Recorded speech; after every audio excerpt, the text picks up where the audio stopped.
The world is currently going through a shift in human consciousness and the consciousness of planet Earth. This consciousness that is shifting is happening on a cellular level within all beings, because whatever we are giving out as humans to the world has been received by nature, and nature has been taking on these subliminal messages of how we want our reality to look like. And so nature, we can see the way nature looks like today, the deterioration of it is a reflection of our minds, is a reflection of the energy that we put out as human beings. And so human beings are very, very important. They hold a very important and prominent presence on planet Earth and influence of how this planet will evolve and how the consciousness of this realm, the 3D realm that we are in, will evolve. And we're currently in this transitional phase where religion is no longer holding the value that it once did.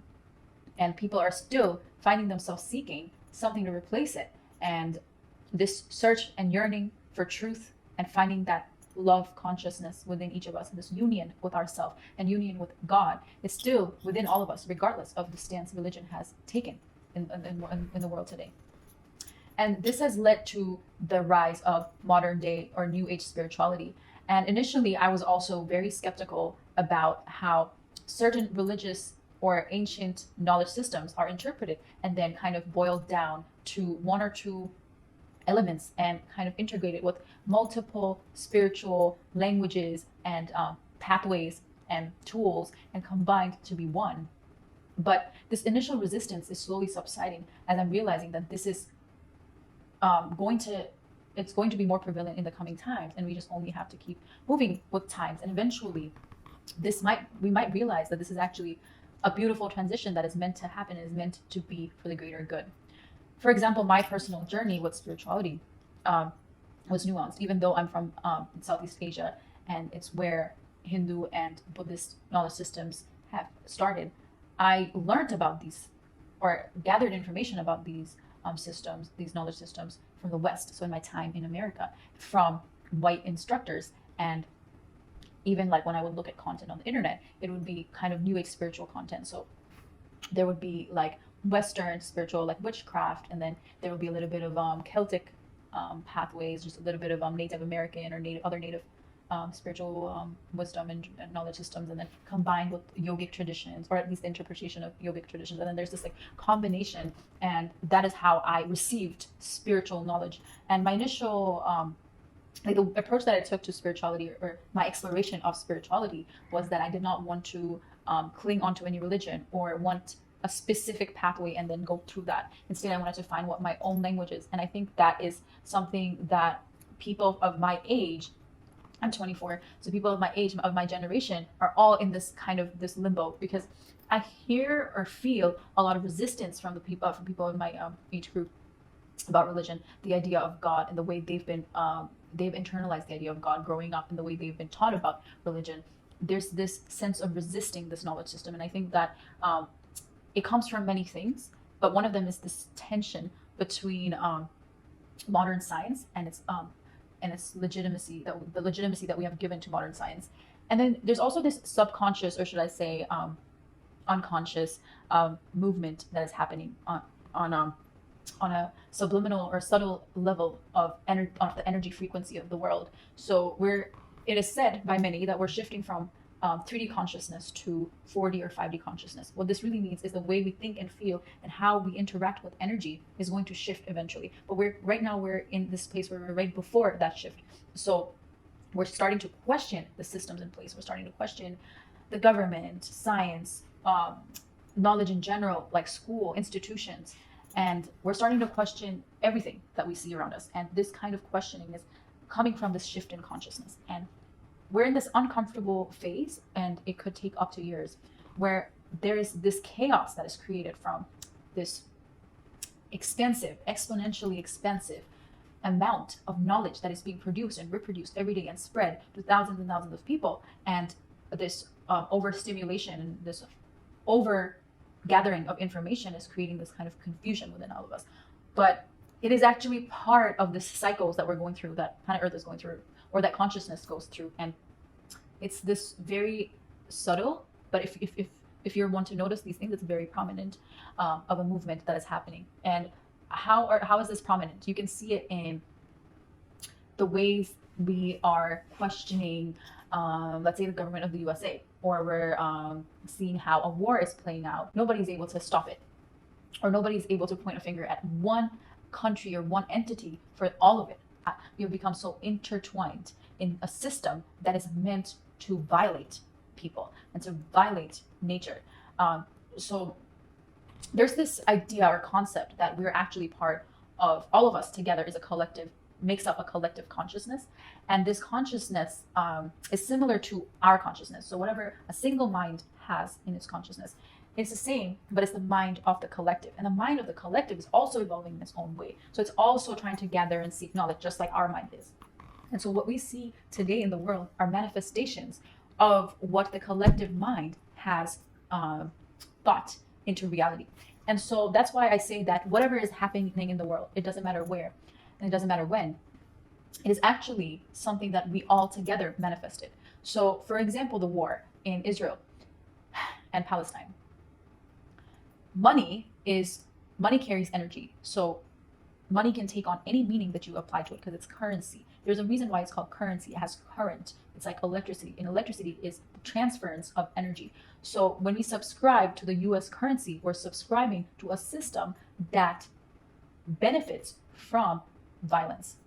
So if we're all collectively, as a world, subscribing to the US currency as a prominent currency system in the global economy, then we're all subscribing to the manifestation of this war. And that is the same with anything and everything that happens in the world. So when we're all collectively manifesting that we want nature to look different, to reverse global warming, or to conserve nature, if you're putting out that consciousness, nature is going to respond accordingly. So everything around us, energy, is such that it responds to us. So we are the creators of our reality. But we forget that we're not only creators of our own reality, we're creators of the reality that is created by the collective mind, which we're also part of.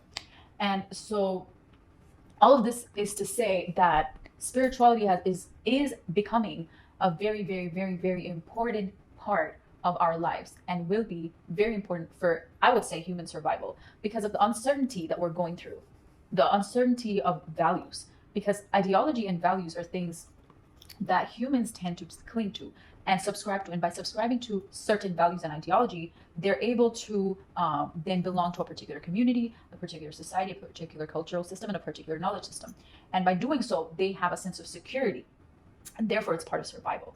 And when all of that gets broken up and shattered, right, and you see through the bullshit of everything. You see through the structures that are in place. So you no longer want to subscribe to one particular ideology. You no longer want to subscribe to one particular social way of being, right? We can see that in how we handle relationships today, marriage, family life, how we handle money today.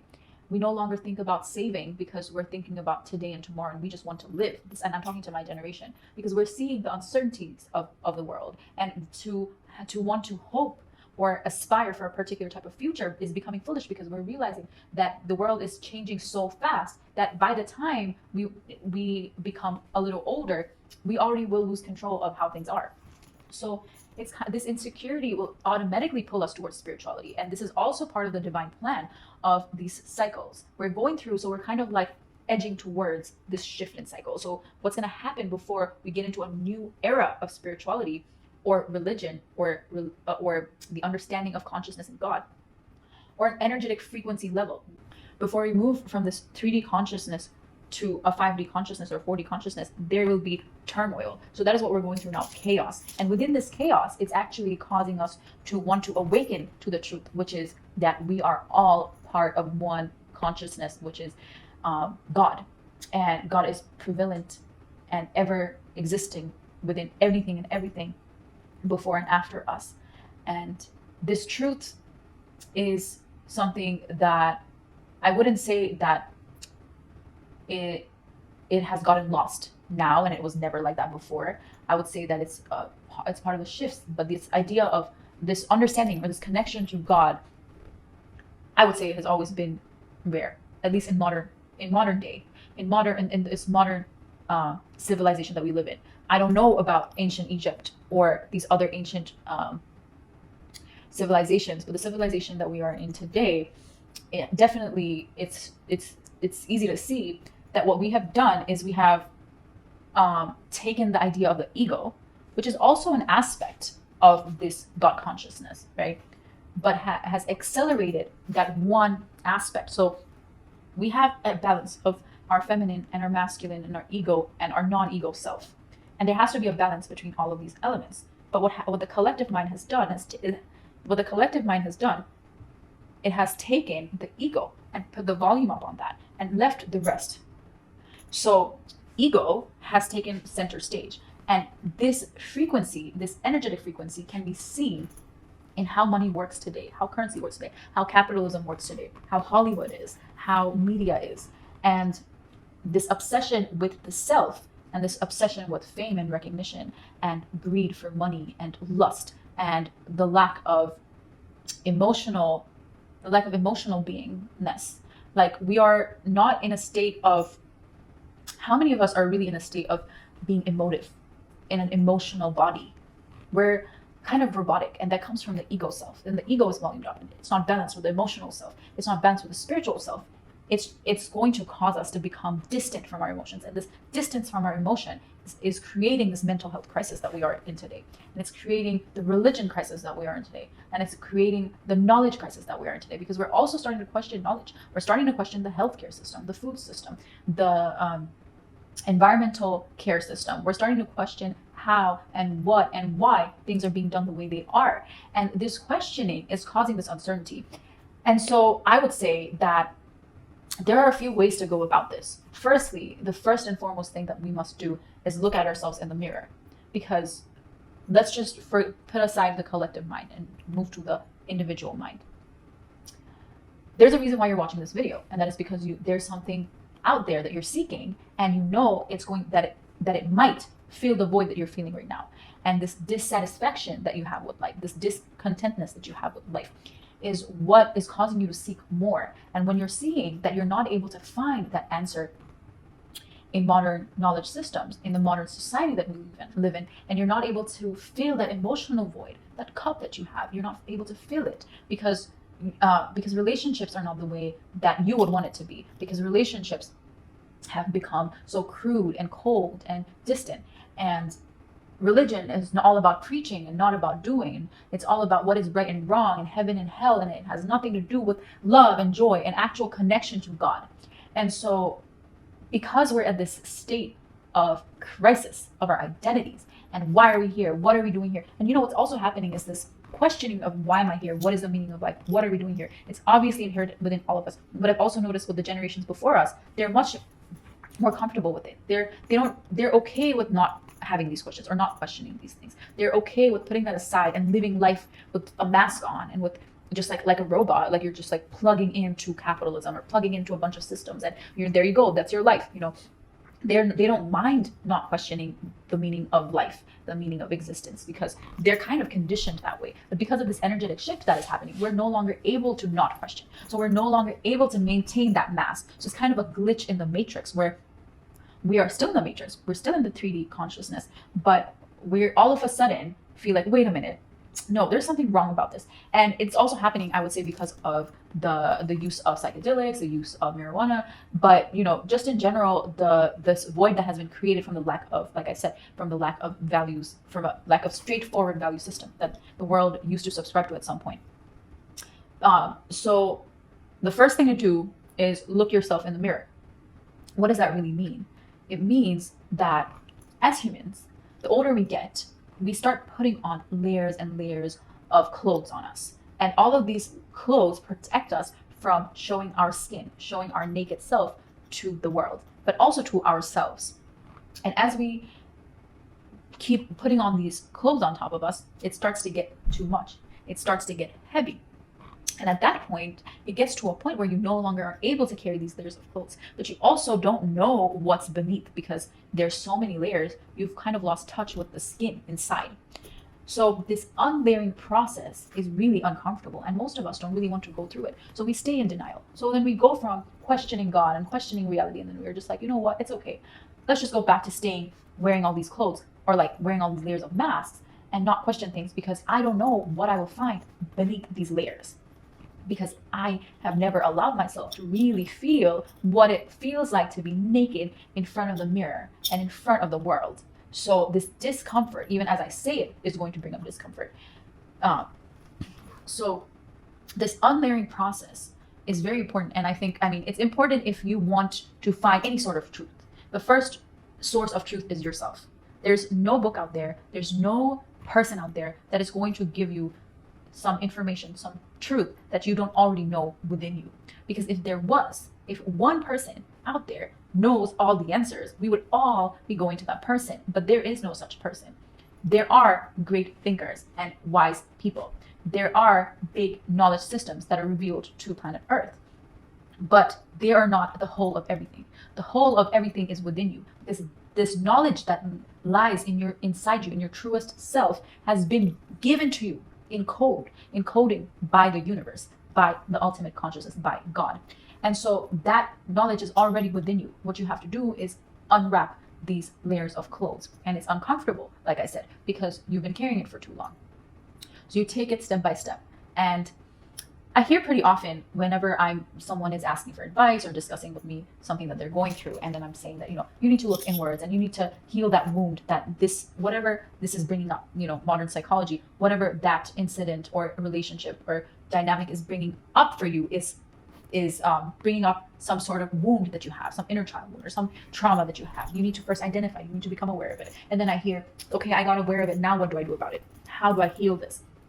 So this is where spiritual healing comes in. And like I said, many people have a hard time with these terminologies, spirituality, spiritual healing. But I think that we're in a time when we should be okay with putting whatever label we want to put to things. And we should be okay with, if someone wants to, let's say someone wants to do yoga or meditation, but does not want to follow the religion that it comes from, that is fine. And I would say that is fine, because we need anything and everything at this point for this transition to happen and for people to really heal, because what we need as a society, as a collective mind right now, is healing.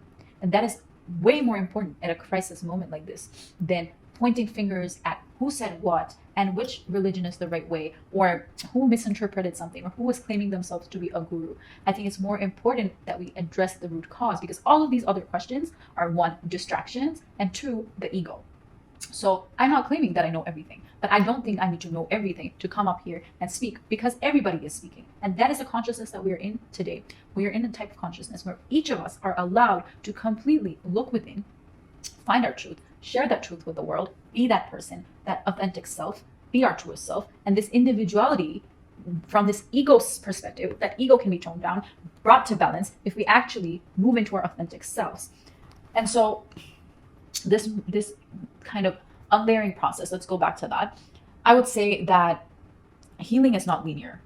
One, becoming self-aware is not linear.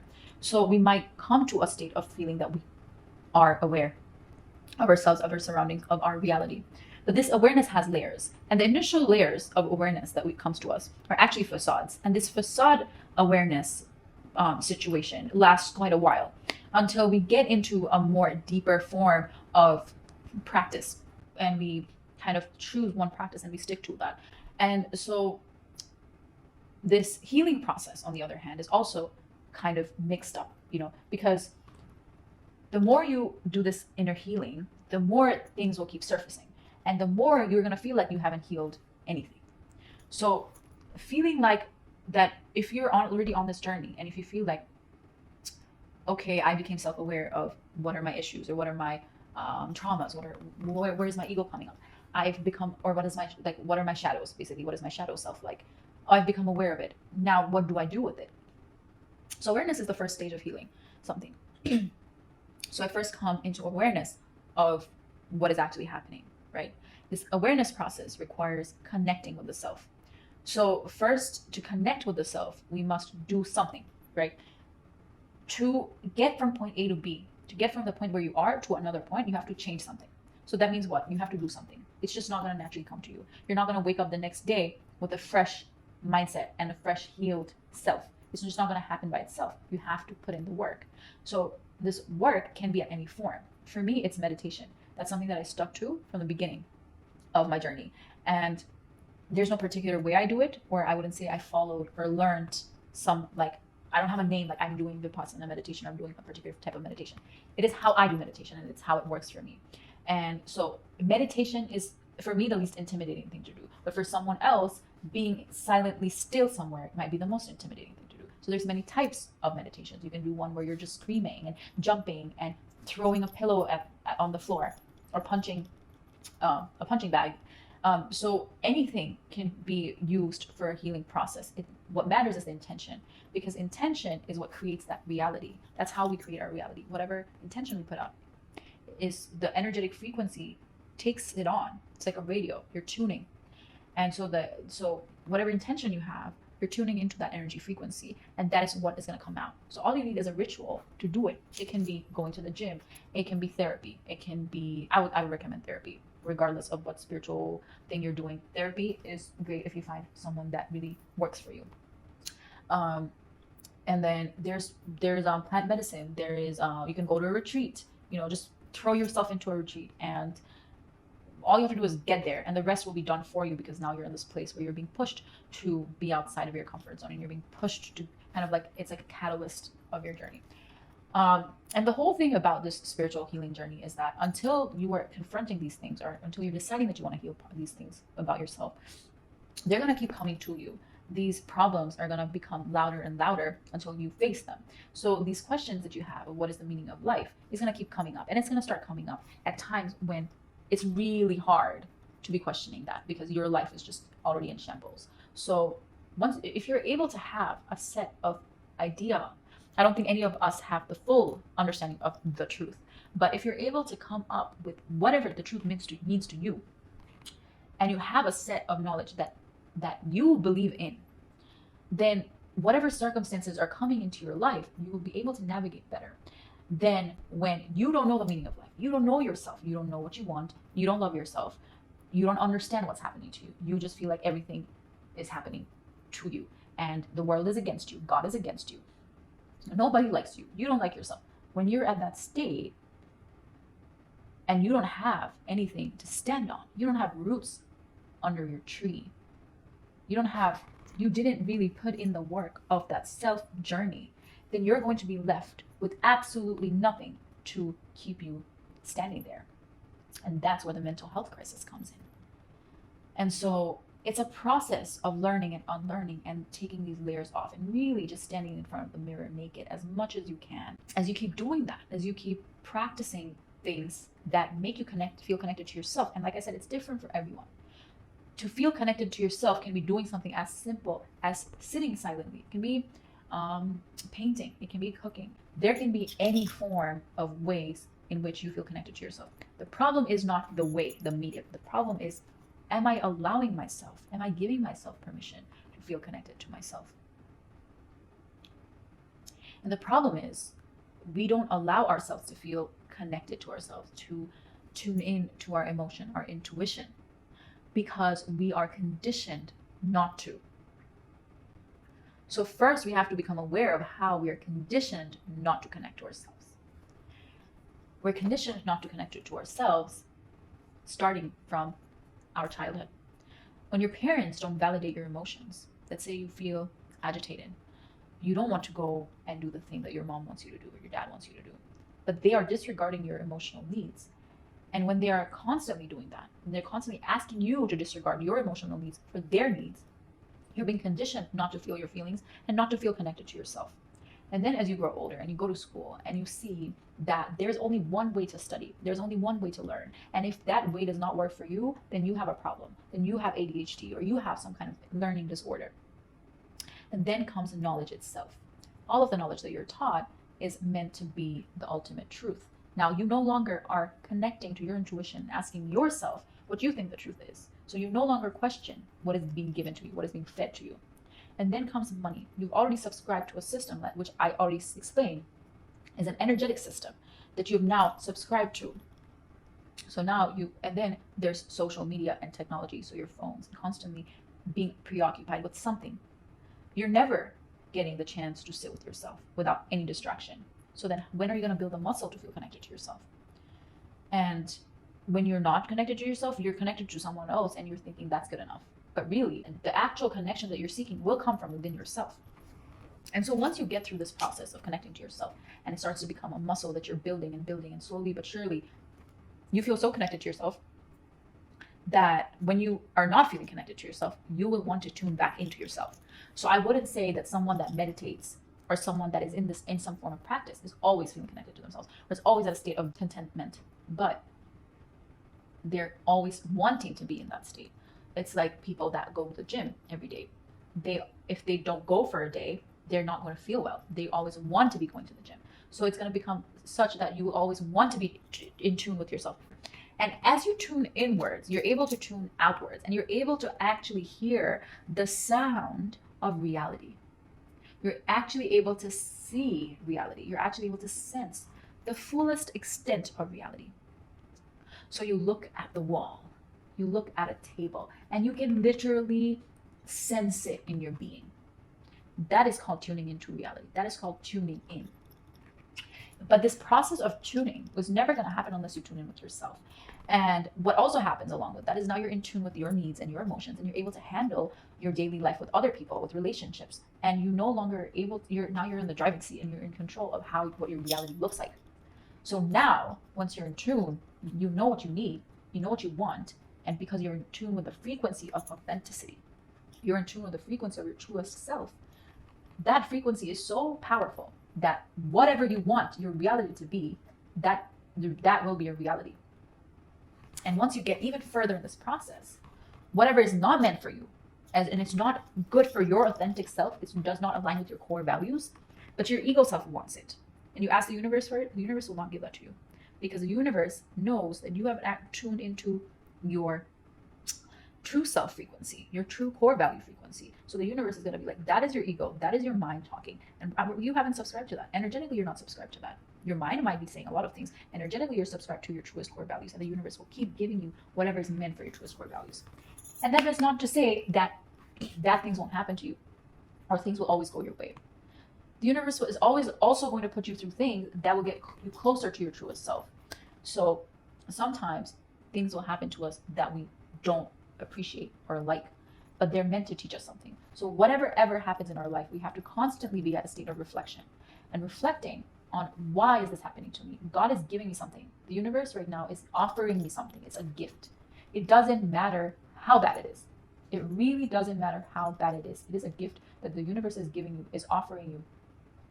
And you have to really receive it like a gift. So this relationship that you create with the universe, right, has to be, one, really authentic. There's no dishonesty with the universe. You have to be, there's no cheating with the universe. There's no shortcuts. There's no cheating. The universe knows, the God knows and sees everything.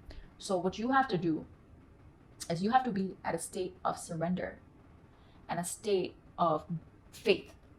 So you're constantly at a state of surrender to this higher consciousness, to God, to know what is best for you and give you that reality.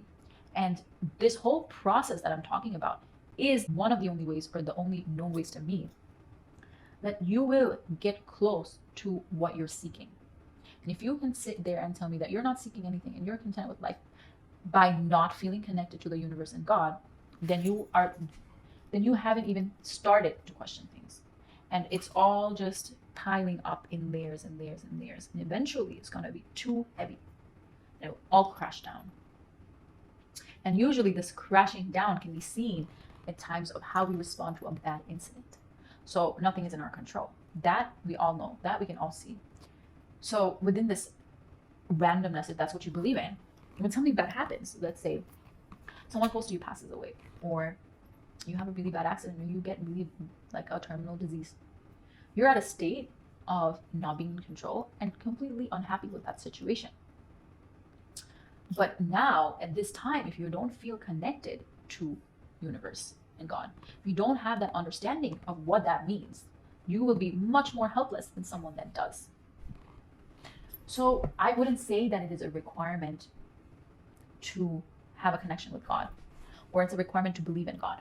But if you want happiness, or any kind of satisfaction with life, and any kind of feeling at one with your reality, you have to look inwards, and you have to look into yourself, and you have to feel at one with yourself. You have to come into union with yourself.